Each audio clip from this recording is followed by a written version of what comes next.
la utilidad contable es 600, pero oye, no, si tiene 600, tiene un impuesto que va a pagar de 162, entonces el efecto es solo de 438. Ganar plata implica, gano plata, pero tengo asocio fisco, entonces, la plata que gano efectivamente es la plata que genero menos el impuesto que se da, y por lo tanto me queda un neto, que es este. Pero además, hay varias otras partidas que tienen efecto económico y que no están a efecto de impuesto. Por eso la que vale realmente plata en el bolsillo es esta última línea. Es este, flujo de caja económico. Por eso hacemos este cálculo. Por eso que en el cuadro de flujo de caja tenemos que reflejar los valores que el proyecto genera. Por eso se hace toda esta mecánica. ¿Ya? Y por eso es que las decisiones que toman las empresas las hacen sobre la base del flujo de caja económico, no sobre la base del flujo contable. ¿Ya? Porque hay que entender esa parte. Ahora, y aquí, redoble de tambores también, por favor. Porque sucede lo siguiente. Hasta aquí, lo que usted ve en los libros, lo que usted tiene en cualquier curso de evaluación de proyectos en cualquier universidad.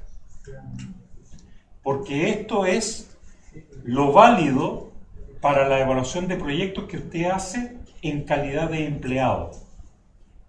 O sea, si usted es un empleado y está haciendo una evaluación de proyectos para una empresa, usted hace este cálculo, presenta este cuadro de flujo de caja y con el impuesto a la renta y se preocupa de ver todos los detalles del impuesto a la renta, cuál es el sistema, si es semi-integrado o con renta atribuida, a ver cuál es la tasa, es un 27% o no, es un 23, algo. Ya, todos esos detalles, ahí, hasta ahí está perfecto como empleado de la empresa. Pero si usted está haciendo una evaluación de proyectos para usted como persona, entonces tiene que seguir y escarbar un poco más. Los impuestos a los cuales va a estar afecto no es solo el impuesto a la renta, porque como persona hay otro impuesto que se inserta aquí. Voy a poner, ya está casi agotado. Ahí, que se llama impuesto global complementario.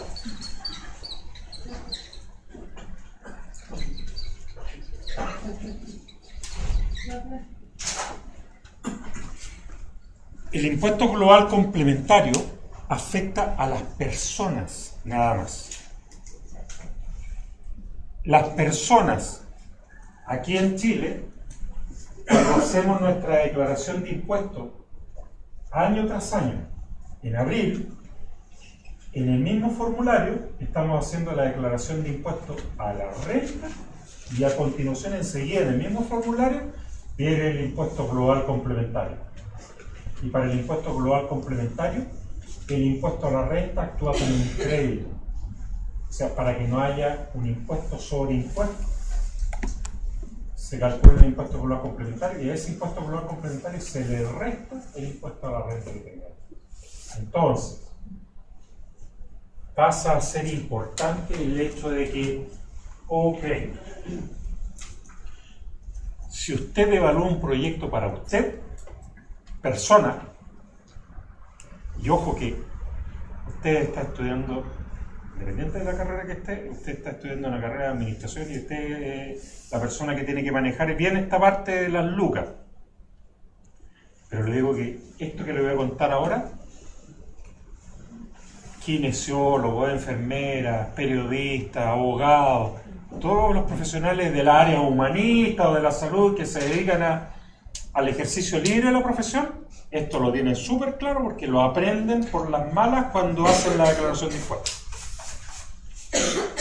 Entonces usted le dice creo que ya le había dicho, puede ser, el ejemplo es válido igual, pero si usted al dentista le dice, oiga, usted podría ampliarse aquí con otro sillón adicional, el dentista le va a decir, ¿sí? ¿Por qué? Claro, porque tendría más flujo, más personas, o sea, usted tiene un solo sillón, con otro sillón al lado tendría el doble ingreso. Ya, pero el dentista estoy seguro que le va a decir, a ver, pero ¿y cómo me pegaría en el impuesto global complementario? Porque yo estoy afecto a una tasa, la tasa máxima del 40%. Y entonces usted no puede poner cara de sorpresa, usted se supone que es la persona que domina estos temas. El impuesto global complementario actúa según esa famosa tabla con los tramos, en donde si usted entra a la página web del Servicio de Impuestos Internos se va a encontrar que hay una tabla de impuesto global complementario y esa tiene un determinado valor hasta tiene tramos, bandas. Y si usted gana el equivalente más o menos en el año a unos 600.000 mensuales, 600 por 12 debe dar unos 7 millones de dólares. Eso está en valores anuales, pero más o menos haciendo la equivalencia mensual, más o menos hasta los 600.000 mensuales, implica que está exento. No tiene que pagar impuestos. Pero si gana desde los 600 hasta otro valor que no me acuerdo muy bien, pero el otro que me interesa es el último tramo. Sobre más o menos desde los 7 millones, y ese tiene un test de ahí hacia arriba, y este no tiene tope. Cualquier persona que gane el equivalente más o menos a los 7 millones mensuales, pero en términos anualizados, está afecto a una tasa del 40%, si no me recuerdo, o 36%. 36%. Y aquí hay varios tramos. Entonces, lo más probable es que un médico, un dentista, un abogado connotado, periodista, Tienes que pagar el menor. ingeniero comercial, ingeniero en administración, todo eso. No. Profesor universitario. Si ya está en alguno de los tramos de aquí, tiene que evaluar si acaso el negocio que le traen o el negocio que va a emprender lo va a hacer cambiar de tramo o no. Porque el cambio de tasa es importante. El primer tramo está exento, el segundo tramo creo que está afecto a un 5%, el siguiente a un 13% y así, varios hasta que llega al 36%. Yep. Y este es un impuesto que va a pagar la persona, porque el impuesto se llama global, es global porque la persona está obligada a declarar todos los ingresos de todas las fuentes.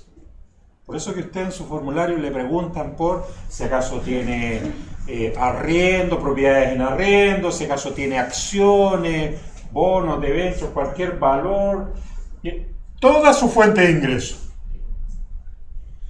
Entonces usted dice, pero es que ahora por un negocio que voy a hacer un emprendimiento y voy a poner plata en esta otra cosa. Y si pone plata en esa otra cosa, más todos los otros ingresos que tiene, por ejemplo, las personas que son empleados con un solo empleador,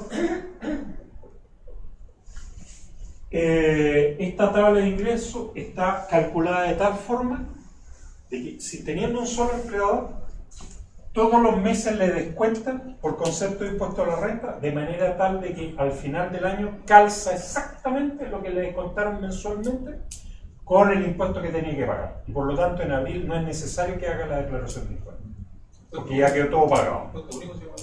El impuesto único a los estados. Y que corresponde al impuesto global completo. Pero ya la persona si tiene dos empleadores, o esa persona tiene un empleo, pero además tiene acciones o además tiene una propiedad en arriendo y tiene otros ingresos, tiene que declararlo y puede suceder de que entre en alguno de estos tramos. ¿Ya? ¿La jubilación, profe, también? Claro, también influye en todo esto. Y le permiten, para esto, es donde le permiten rebajar el ahorro en el APB, el ahorro en el beneficio tributario por el crédito hipotecario, etcétera, etcétera. Entonces, esto ya es una situación muy, muy específica, ya no es una tasa. Aquí usted tiene que agregar una línea adicional, porque dependiendo de esta utilidad que obtenga aquí, le va a impactar en el impuesto global complementario que tiene que pagar. Y el impuesto global complementario es una tasa que depende de en qué tramo caiga. ¿Ya? Entonces, si usted es una persona que ya 7 por 12, 84, si ya gana más de 84 millones en el año, ya siempre está afecto a esta tasa. ¿Ya? El impuesto global es el último impuesto que va en la tabla, ¿cierto? Sí. Sí, en el formulario. No, pero estoy hablando allá. No se pone como norma. Acá, usted, por eso le estoy diciendo, el impuesto global complementario va después del impuesto de la renta. ¿Cuánto es el monto que va a tener que pagar por impuesto global complementario? Eso es para la primera situación. Claro, exactamente, para esto. Porque es un emprendimiento que va a tener. Y le va a generar, además del efecto en el impuesto a la renta. Por eso le insisto, lo que sale en los libros habitualmente es el cálculo de impuesto a la renta, porque eso es lo que afecta a las empresas. Pero a la persona natural, además del impuesto a la renta, tiene que integrar el impuesto global complementario porque va a ser afectado. Si el negocio es muy bueno, probablemente lo va a hacer cambiar de tramo. Y usted tiene que integrar entonces ese efecto en el impuesto que va a tener que pagar. Para que no se tenga que endeudar en abril del próximo año por lo bien que le fue en el negocio. ¿Ya? Pero obvio, si el fisco tiene muy buenos argumentos, le dice, pero claro, si usted está haciendo un buen negocio porque el Estado le está proveyendo de la sociedad, los caminos, la seguridad, el ambiente propicio para los negocios, los tribunales de justicia, todo lo necesario para que usted pueda desempeñar un buen negocio, entonces venga esta partecita. Así que bueno, ahí ya podríamos pasar discutiéndolo harto tiempo, pero ese efecto no lo olvide integrar. ¿Ya?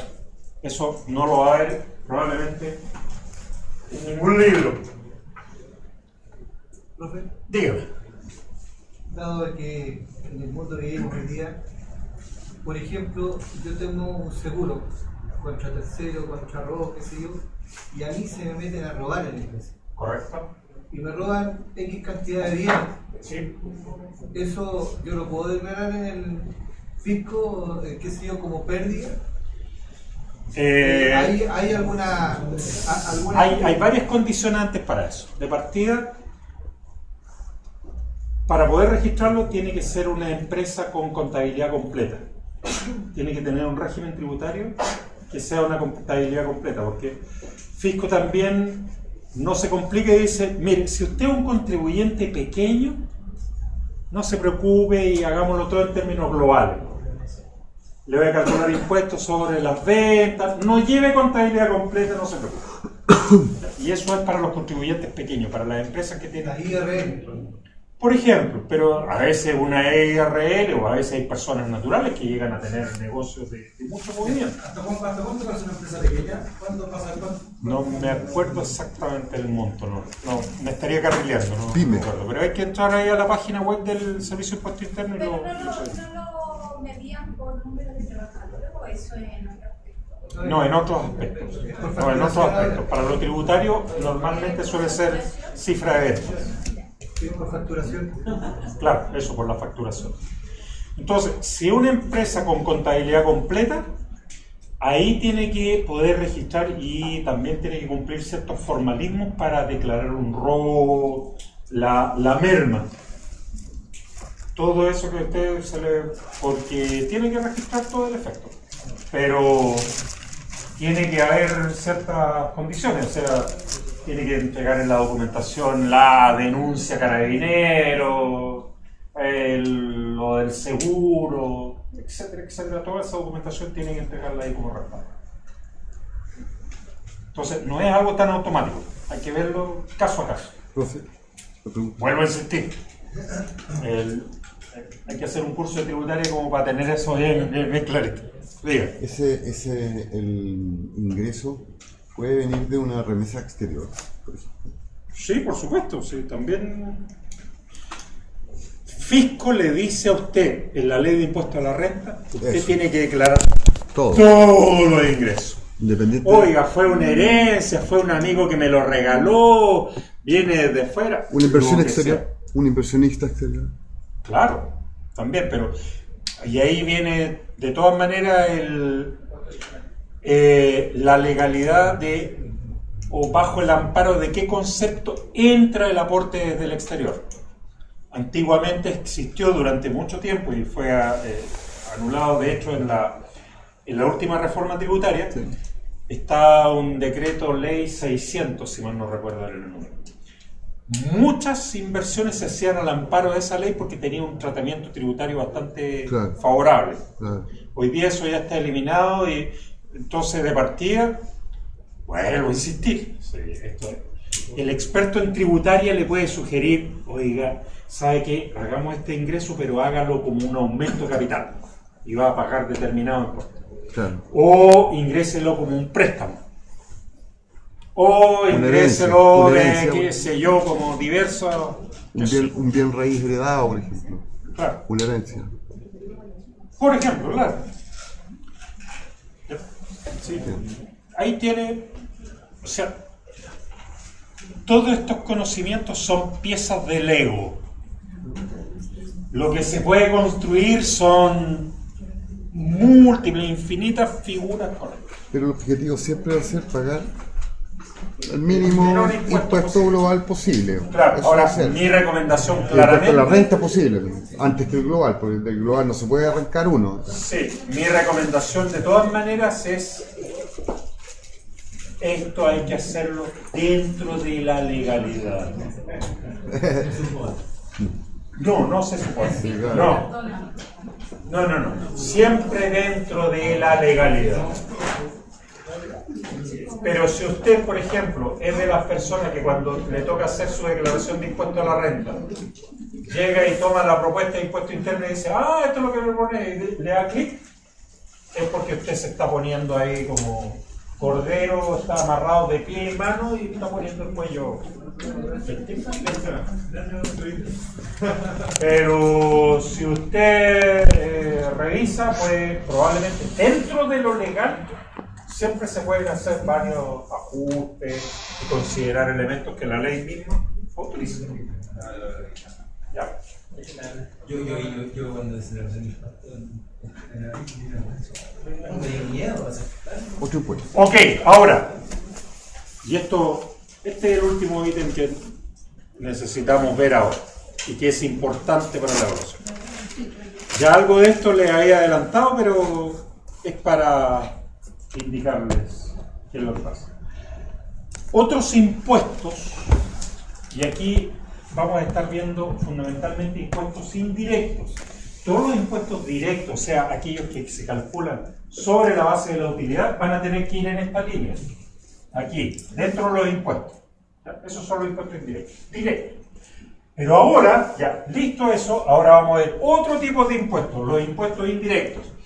El ejemplo más relevante de todo, el primero que vamos a ver es el IVA. ¿Cómo se trata el IVA? Exactamente, IVA de compra y IVA de venta. Pero ahora, débito, IVA. para esto tenemos que meternos muy brevemente en cómo funciona el IVA. El IVA es un impuesto, que pagan los clientes. el IVA es un impuesto que paga el cliente final.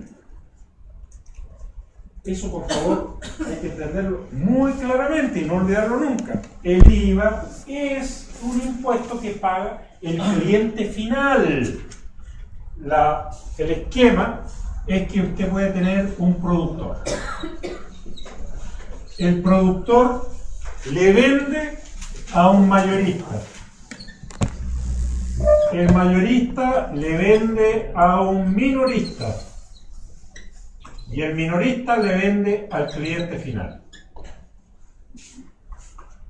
Y esto es, vamos a hacer la figura para un producto, uno solo, una unidad de producto. Esa unidad de producto, aquí se produce la transacción.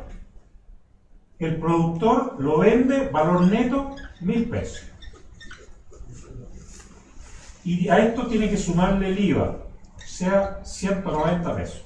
Valor bruto, 1.190.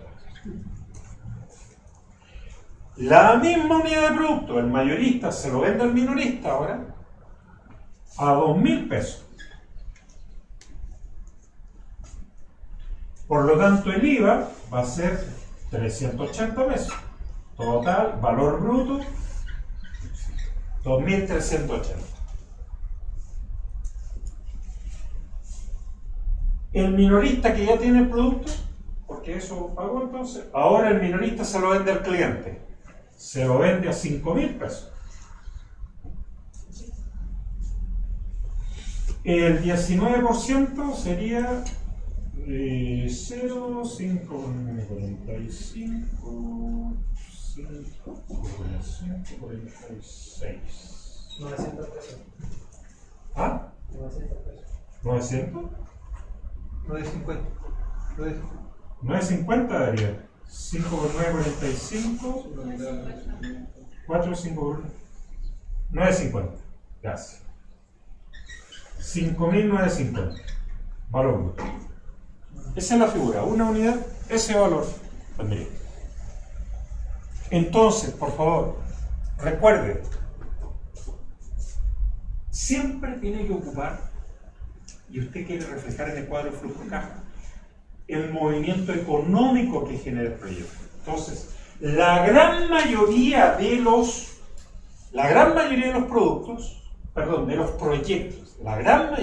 proyectos, son con situaciones en donde está implicado alguno de estos, de los que están al medio de la cadena. Veamos, por ejemplo, qué le pasa, asumamos que el proyecto sea el de un mayorista. ¿Qué le pasó al mayorista? El mayorista compró y por lo tanto pagó IVA por 190, salió plata por 190, le cobró al minorista 380. Entonces, al día 12 del mes siguiente, le dice el fisco: oiga, usted recibió 380 y pagó 190, la diferencia entre estos dos da 190, venga estos 190 al fisco. O sea, ya sea el mayorista o el minorista, cualquiera que está aquí al medio de la cadena, paga al proveedor, cobra al cliente. Usualmente, si es que el negocio está funcionando bien, lo que cobra es más de lo que pagó por IVA. Entonces, la diferencia con la que se quedó no es plata de esa empresa, es plata del fisco. Por lo tanto, se la tiene que pasar. Por lo tanto, en el lapso de un mes, sencillamente esta empresa fue un mero recaudador. Le entraron 380 y salieron 380. Debido a que la mayoría de las empresas compran con IVA y venden con IVA, para esos casos entonces los cuadros de flujo de caja se presentan sin IVA, porque va a ocurrir esta situación de que en el lapso de un mes todo lo que entra por IVA sale. Por lo tanto, no hay necesidad de estar reflejando ese impacto. Y la convención que se ocupa entonces es, oiga, todos los valores en el cuadro de flujo de caja van a ir sin IVA, valores netos de IVA. Pero no es porque haya un acuerdo, una convención, no es. O sea, ¿por qué se hace? Porque la mayoría de estos casos son de estas empresas que les entra la plata y sale exactamente lo mismo. Recaudadores. Usted iba a preguntar. ¿Cuánto ganó el fisco en esas tres operaciones? En estas operaciones, En las tres. el cliente pagó 9.50 ¿Más lo y otro? al... ¿Más lo otro? ¿O No, total? no es más lo otro, No, está porque- compuesto del otro. Lo que le entra al fisco Sí. es solo los 9.50. Ah, Porque van los 3.80 Que se- menos los 190, Eso. solo entra 190. Eso. O sea, los 9.50 que pagó el cliente, ¿a quién se los pagó? Al minorista. claro. Pero el minorista tiene que ir y llevar esta plata al fisco, pero no va a llevar la plata los 9.50 completos, sino que va a llevar los 9.50 menos los 3.80. Entonces, si usted empieza a sacar la cuenta, va a ir esta diferencia, va a ir esta diferencia, va a ir esta diferencia. La suma de todas las diferencias Cliente. son los 9.50, Que que es los 9.50 que pagó el cliente. El cliente.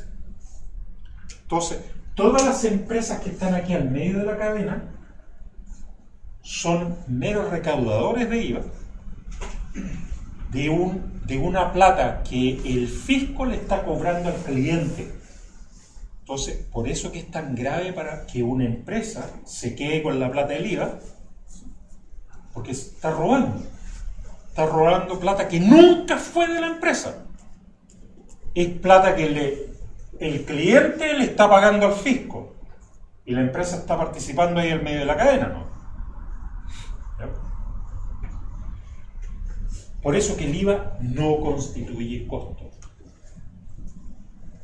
Y el grave problema que suelen tener las pymes en general es que por necesidad de capital de trabajo llegan y ven ahí, ¡ah! Aquí tengo plata, pero es plata que no es suya, empiezan a bicicletear con plata que no es suya y ahí empieza los problemas. Entonces, una consulta. Está entonces el IVA crédito y el IVA débito, ¿cierto? Que Sí. ahí hay un tema general en Chile que es la empresa que emite una factura, ¿cierto? Y va a recibir este pago a 90, 120 días. Y mientras la compañía que recibe esa factura, y cuando recibe esa factura está recibiendo un activo, Claro. ¿cierto? Que es la disparidad entre el IVA débito y el IVA crédito. Sí, Que eso es lo que ocurre. sí, Ahí. exactamente. Sí, empiezan. Entonces, sí, todo eso que describe sucede, pero puede ser amplia la discusión, pero para efectos de la evaluación de proyectos, no olviden, estamos todavía sobre los supuestos Claro. del proyecto puro. Entonces, Exacto. el proyecto puro implica todas las operaciones son al contado violento, todo el capital es proporcionado por el inversionista. En esas condiciones, si el proyecto es de una empresa que compra con IVA y vende con IVA, implica que en el cuadro de flujo de caja no se colocan los montos de IVA. Los valores van netos de IVA. Pero noten por favor, y le he insistido, ya es la tercera vez que lo digo, noten por favor mi insistencia en que si la empresa compra con IVA y vende con IVA, en ese caso corresponde que la evaluación del proyecto se haga en el cuadro de flujo de caja con todos los valores netos de IVA. Pero si la empresa no está en esa condición, como puede ser si la empresa exporta, si la empresa es una exportadora, va a suceder que las compras que hace las hace en el mercado interno, compra con IVA, pero cuando vende, no vende con IVA. El precio al exterior, El cliente no le va a estar pagando IVA si el IVA es interno. Y tal cosa que sea compra mixta, con IVA y exenta, ¿no? También. De hecho, usted puede observar que cuando le llega un estado de cuenta del banco, el banco le cobra IVA sobre algunos conceptos y hay otros que son exentos de IVA. Entonces usted tiene que considerar la situación. Por eso, cuando usted ve un cuadro de flujo de caja, googleelo y vea un cuadro de flujo de caja. Probablemente todos esos montos son exentos de IVA, son sin IVA. Pero eso es porque la empresa, todo lo que compras con IVA y todo lo que vendes con IVA, entonces se supone que el Se neteo netea. ocurre rápido. Ese es el neteo. La gran mayoría de los servicios son sin IVA. Los abogados, La gran mayoría de los servicios profesionales son exentos de IVA. Profe, entonces cuando es así mixto en el fondo, también se agregan todos los otros tipos de impuestos que hay. Claro. Es que entonces cuando son mixtos, cuando hay cosas con IVA y sin IVA, ahí sí tiene que ir. Porque ahí va a tener efectos. Porque ahí va a tener que entrar de acuerdo al régimen especial. O sea, hay situaciones en las cuales hay que devolver el IVA después de 6 meses o después de 3 meses y hay que ver la condición especial del proyecto. ¿Ya? Ahí, profe, eso otro impuesto, por ejemplo, está el ILA y todo eso. Claro. El ILA muy conocido por algunos porque es el impuesto de la ley de alcoholes. ¿Ya? Puede ser también el impuesto de los combustibles, el impuesto de los cigarrillos. Todos esos casos hay que considerarlo y hay que considerar